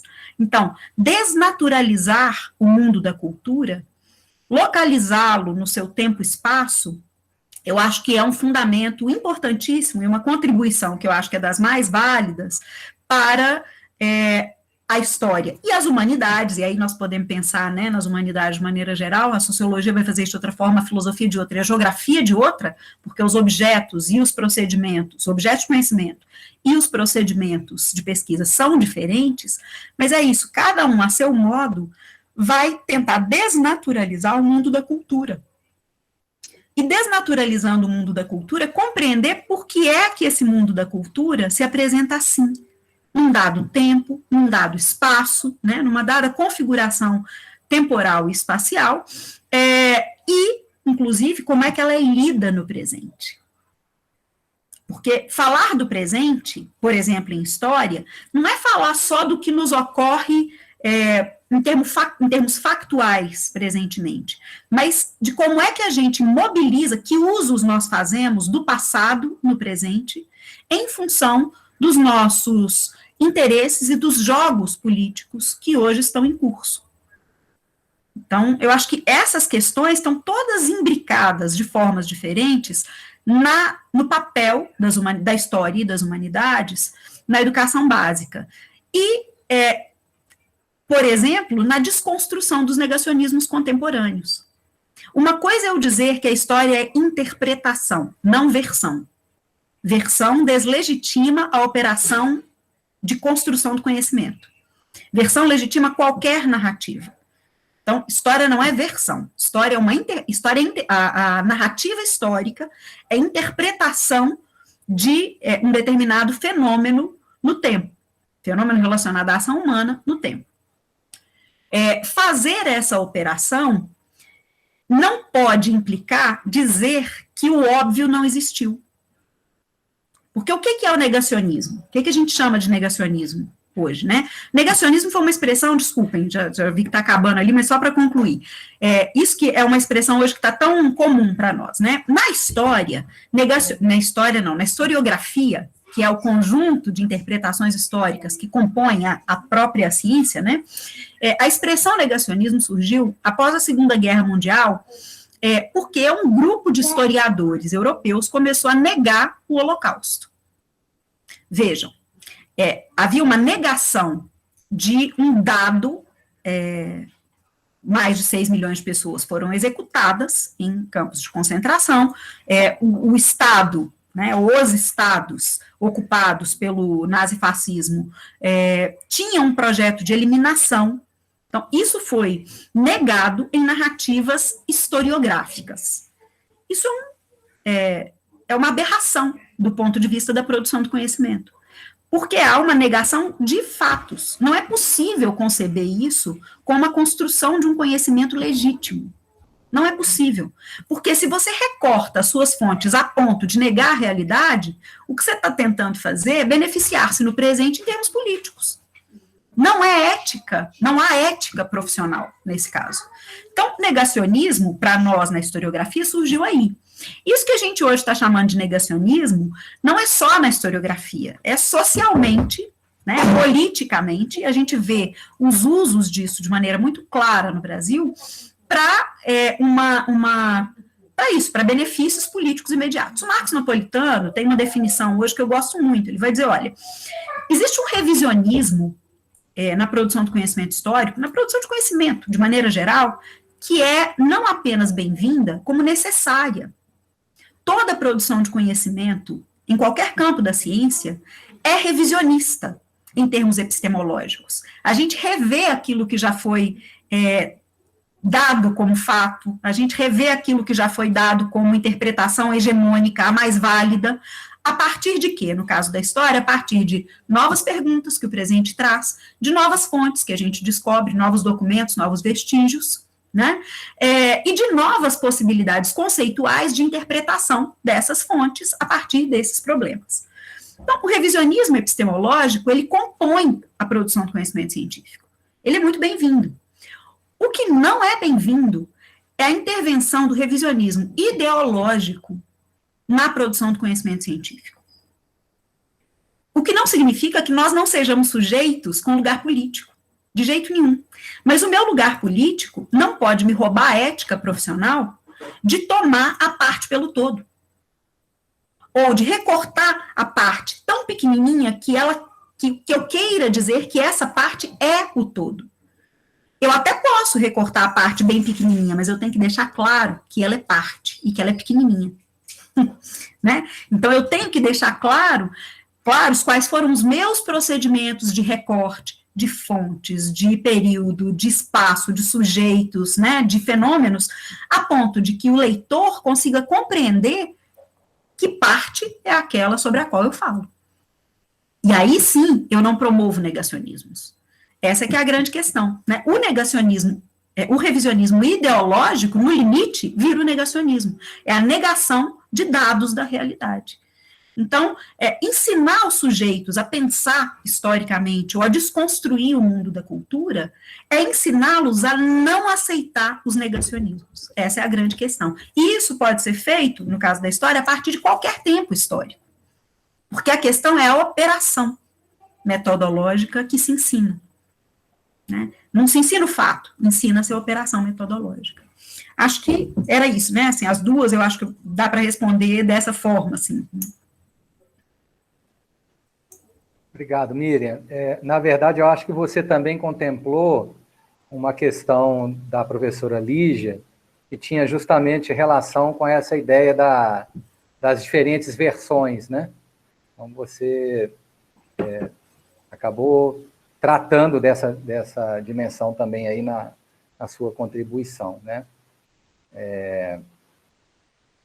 Bom, nós estamos nos aproximando aí do limite, né, previsto para a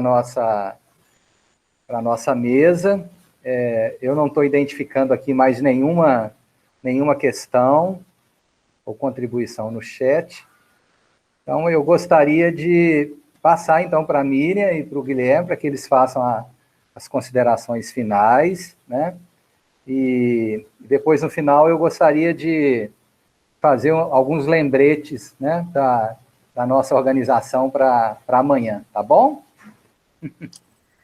Então, eu quero só fazer um agradecimento, mega agradecimento, dizer que foi realmente um prazer estar aqui com vocês e que eu espero que a gente continue estreitando esses nossos diálogos, especialmente porque é isso, assim, em tempos em que os nossos limites andam tão grandes, nós precisamos ampliar os horizontes, né? E eu acho que esses nossos olhares disciplinares diferentes, eu nem digo interdisciplinares, mas os nossos olhares disciplinares e teóricos e metodológicos diferentes para o campo da educação e para a nossa realidade contemporânea, podem nos fazer ter horizontes mais alargados, que precisamos muito, cada vez mais, né, para dialogar com o Guilherme, diria o Manuel de Barros, eu preciso ser outros. Então, agradeço a vocês a possibilidade aqui de, na verdade, não apenas a possibilidade, mas a provocação para ser outra, né, diante dessas interrogações de outros campos. Obrigada, viu? Amanhã eu passo por aqui também para dar uma olhada no que vocês andam fazendo. É muito legal isso, né, Miriam? Porque, assim, esse diálogo, eu acho que é muito bem colocado, mas esse diálogo disciplinar, né, ajuda-nos a, como diz o Admir na tese de doutorado, né, a transver o mundo, né, a ver o mundo de outros modos e, consequentemente, favorece, né, na diversidade do humano que somos, né, essa possibilidade de complexificar, de ampliar e, consequentemente, de, ao adensar o humano que está em cada um, né, favorecer múltiplos aprendizados, né?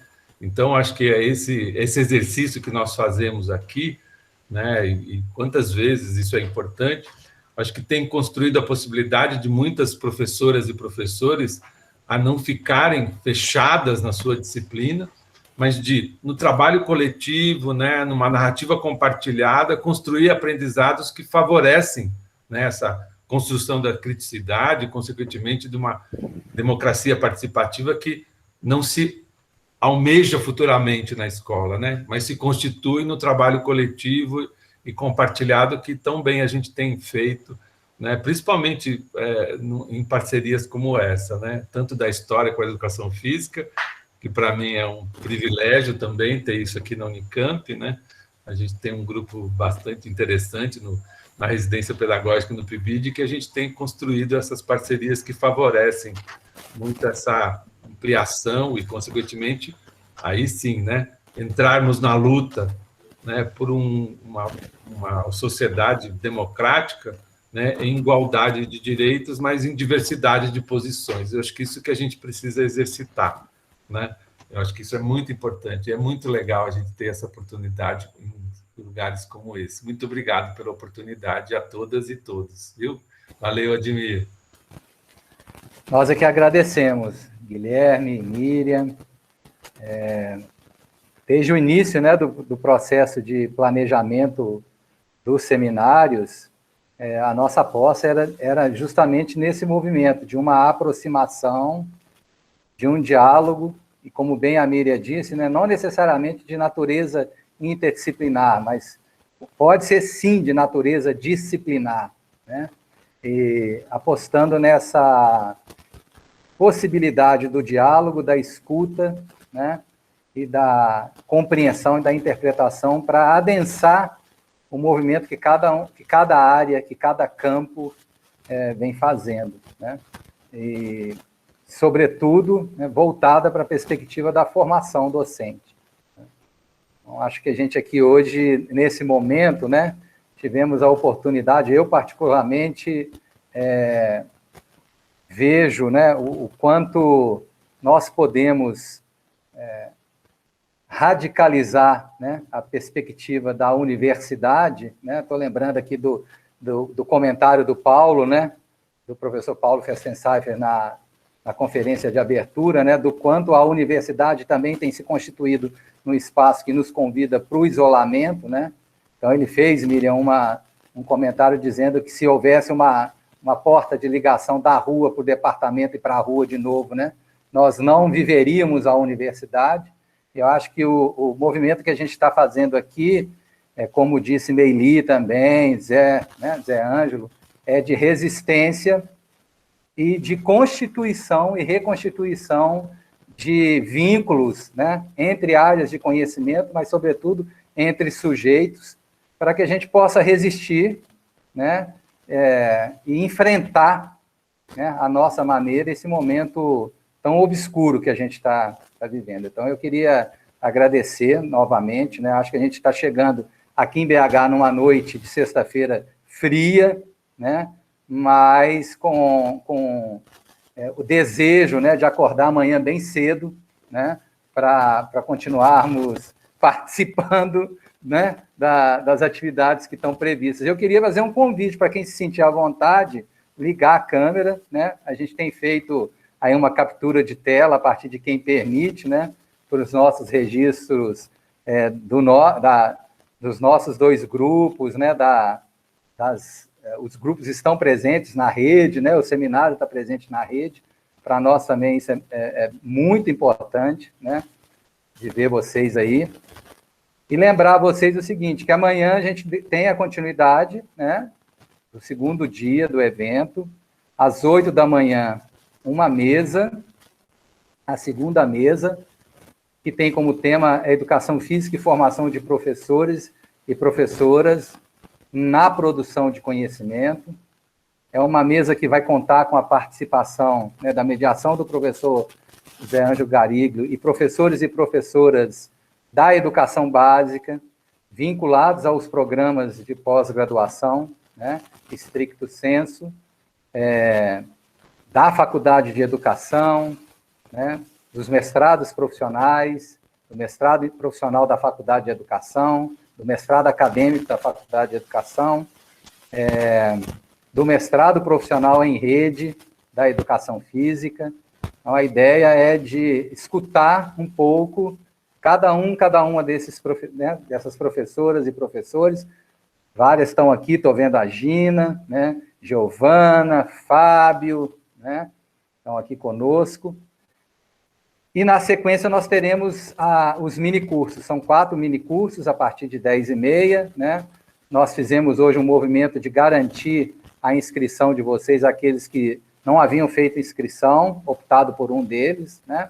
E aqueles que estavam com nome em mais de um. Então, me parece que essa questão já foi resolvida. Então, eu convido também que estejam conosco na segunda parte da manhã para a participação dos minicursos, tá bom? Desejar a todos e a todas aí um bom final de sexta-feira, bom descanso, né? E a gente se vê amanhã novamente, tá bom? Grande abraço.